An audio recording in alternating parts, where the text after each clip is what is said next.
और जो निस्वार्थ मित्रता करता है उससे मैं प्रेम रखता हूं। जो निष्काम जीवों पर करुणा करता है, दया करता है, उसके ऊपर करुणा निधान की करुणा होती है। निष्काम भक्ति में बहुत बड़ी शक्ति होती है। केवट की निष्काम भक्ति भगवान राम को पुनः गंगा के तट पर केवट की झोपड़ी के पास में बुला लेती है।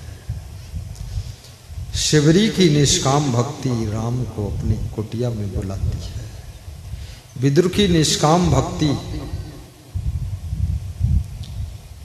झोपड़ी में बुलाकर साग भाजी खाने के लिए प्रसन्न कर देती है।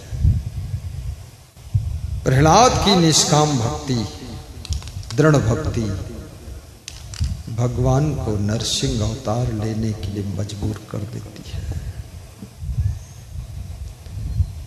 निष्काम सेवा, सासू की सेवा करो लेकिन निष्काम भाव से करो। जो बहू निष्काम भाव से सेवा करती है परमानेंट सेवा कर सकती है, क्योंकि उसको कुछ लालच नहीं है। वो सेवा करने के लिए सेवा करती है, वो अपना फर्ज निभाती है, उसको कुछ नहीं चाहिए, केवल सेवा करना है। वही सास ससुर की सेवा कर सकती। जो बहू सोचती है सासू के गले का हार हमको मिलेगा कि किसको मिलेगा, इसकी नथुनी कौन पाएगा, इसकी कुंडल, और कितनी सासुएं भी बड़ी विचित्र है। सासू तो बन गई लेकिन सहूर तन को नहीं है।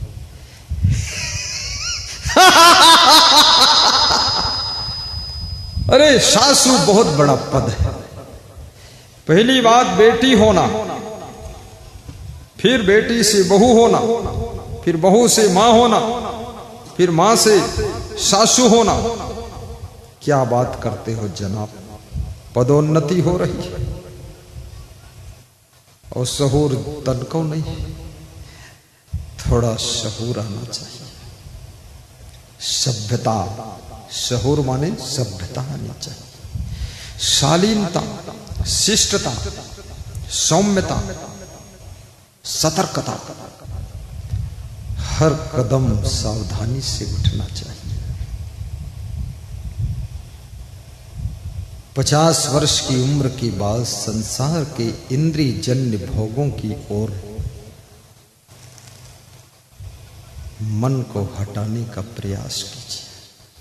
50 के बाद तुम्हारे जीवन में त्याग का प्रवेश होना चाहिए। संयम, 60 की उम्र में पूर्ण संयम आ जाना चाहिए। 60% जिंदगी की परीक्षा में पास हो जाइए। 70 साल की उम्र हो तो प्रत्युत्तर मत दीजिए। 70 हो, 75 हो तो किसी को मत दीजिए प्रत्युत्तर। रिप्लाई मत करो, जवाबबाजी मत करो। बुढ़ापा कहता है चुप रहो, बस मुस्कराते रहो। चाय में शक्कर भूल गई है तो भी मुस्करा कर पी लो। बनाने वाले पिएंगे तो पता चल जाएगा, तुम बताओगे तो बनाने वालों का खोपड़ा खोल जाएगा। तुम मत बोलो। दाल में नमक ना हो, प्रेम से खा लो।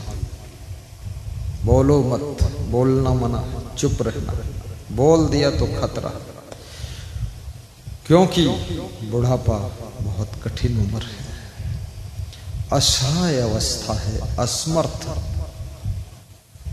शरीर की स्थिति असमर्थ हो जाती है।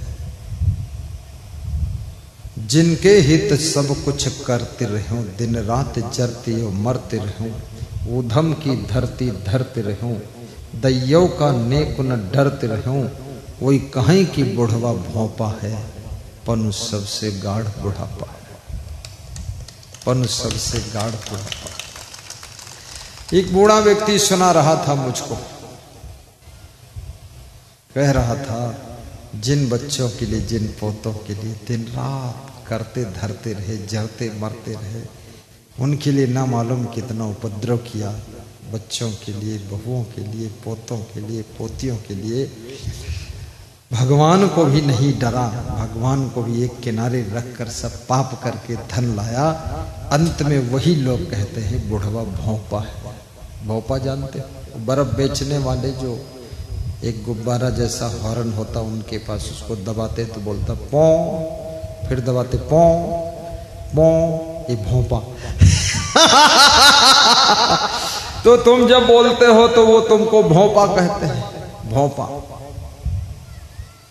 जिनके हित सब कुछ करते रहो, दिन रात जरती और मरते रहो, ऊधम की धरती धरते रहो, और भगवान को नेक न डरते रहो, वही कहीं की बुढ़वा भौंपा है, पन सबसे गाढ़ बुढ़ापा है, पन सबसे गाढ़ बुढ़ापा है। पति पत्नी की उम्र लगभग बराबर होती है, 2-4 साल का फर्क हो सकता है। कितने पति लोग भी अपनी पत्नी को कहते हैं ये डोकरी है, बुढ़िया है, बुढ़िया। ऐसा लगता है ये बड़े छोकरा है। क्या बोल रहे हो, तुम भी तो डोकरा हो गया।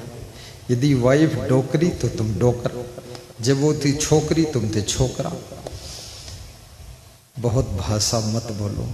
अगर तुमको एक बार वो कह दे कि डोकरा है, बुढ़वा है, तो तुम कुदाल ही मार दोगे। तुम्हारा स्वभाव में जानते। तो ऐसी बात मत बोलो। वाइफ से भी 80 साल की उम्र में बोला करो, अरे तुम अभी भी बहुत सुंदर दिख रही हो।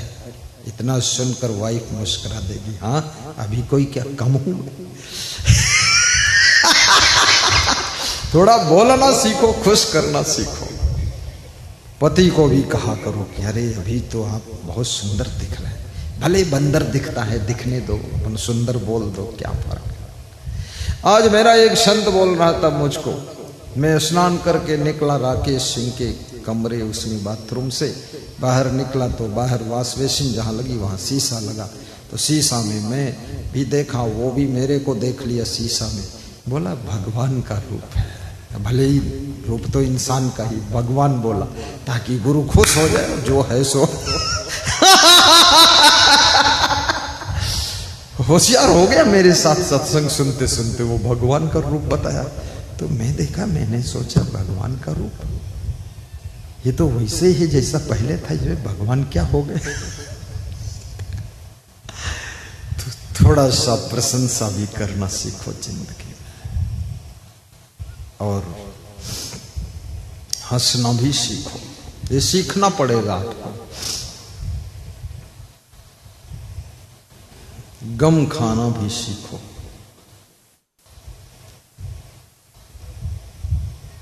कठोर शब्दों को सहना भी सीखो।